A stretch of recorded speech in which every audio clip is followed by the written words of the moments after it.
இன்றே டவுன்லோட் செய்து உங்கள் ஃபேவரட் ஷோக்களை என்ஜாய் பண்ணுங்க. இப்ப சொன்னியே இந்த கல்யாணம் நடக்கவே நடக்காது. நான் ஆதியோட பொண்டாட்டிடா. நீ நினைக்கிறது இந்த ஜென்மத்துல இல்ல, எந்த ஜென்மத்திலயும் நடக்காது. எழுதி வச்சுக்கோ. எனக்கு முழு நம்பிக்கை இருக்கு. பாரதி, ஆனாலும் உன் நம்பிக்கையை பார்த்தா என்னால ஆச்சரியப்படாம இருக்கவே முடியல. ஆனா இந்த ஓவர் கான்பிடன்ஸ் இருக்குல்ல, ஓவர் கான்பிடன்ஸ் அது உடம்புக்கு ஆவாதுன்னு சொல்லுவாங்க. வேணும்னா உன் கழுத்துல நான் தாலி கட்டுற வரைக்கும் கொஞ்சம் நம்பிக்கையோட இருந்துக்கோ. அந்த ஆதி உன்னை தேடி ஊர் முழுக்க சுத்துற மாதிரி செட் பண்ணி வச்சிருக்கேன். அவன் அலைஞ்சி திரிஞ்சு முடிக்கிறதுக்குள்ள நம்ம கல்யாணம் நடந்து ஃபர்ஸ்ட் நைட்டுக்கோ இல்ல ஃபர்ஸ்ட் பகலோ நடந்துரும்ல. அப்படியா துரை? எனக்கு ரொம்ப நேரமா ஒரு சந்தேகம். பாரதி, சந்தேகத்துல உடனே கேட்டு தெரிஞ்சுக்கணும். பாரதி, என்ன சந்தேகம்னு கேளு. இதெல்லாம் நீயா பண்ற மாதிரி தெரியல. உனக்கு அவ்வளோ தைரியம் எல்லாம் கிடையாது.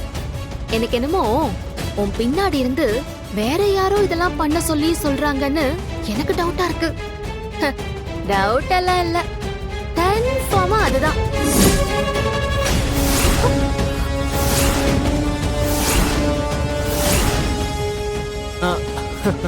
அப்படியா? ஆமா. நீயும் அதையும் இதையும் சொல்றதுக்கு என்னென்னமோ ட்ரை பண்ற. ஆனா அப்படியெல்லாம் எதுவும் இல்லைன்னு உனக்கே தெரியும். பவானி, பாரதி சொன்னதை கேட்டியா?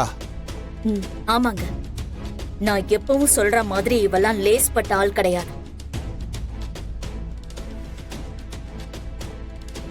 புரோகிதரே, என்ன முகத்தை பார்த்துட்டு இருக்கீங்க?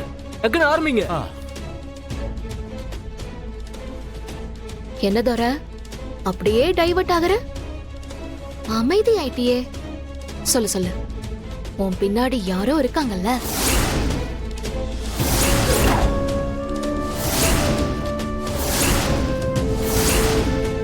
அவங்க யாரா இருந்தாலும் அவங்கள ஒட்டுமொத்தமா கண்டுபிடிச்சு உங்க மொத்த கூட்டத்துக்கும் நான் ஒரு முடிவு கட்டுறேன்.